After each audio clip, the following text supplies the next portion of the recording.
Chissà se Erasmo Stefano da Narni, detto il Gattamelata, condottiero e capitano di Ventura vissuto tra il 1300 e il 1400, avrebbe mai immaginato che quasi 8 secoli dopo avrebbe compiuto un volo di 15 metri sopra il sagrato della Basilica di Sant'Antonio a Padova.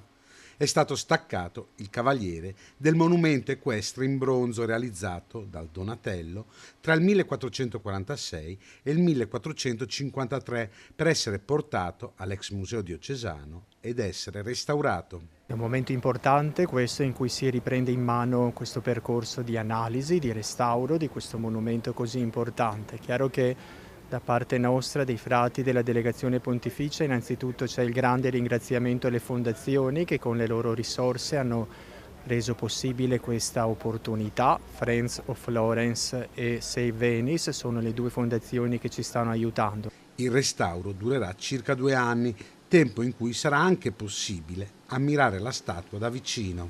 È un'operazione che è stata accuratamente e minuziosamente pianificata in questi ultimi mesi. È un'operazione sicuramente delicata, è la terza che avviene nel corso del Novecento, prima di quella effettuata durante la Prima Guerra Mondiale e la seconda in occasione del secondo conflitto. Dopo il cavaliere, che pesa circa 500 kg, verrà spostato anche il cavallo, che di chili ne pesa 2000. Contemporaneamente al restauro della statua, anche il basamento subirà un intervento di recupero. Del futuro posizionamento della statua ancora non c'è certezza, non è stato deciso se sul sagrato tornerà l'originale o si potrà ammirare una copia.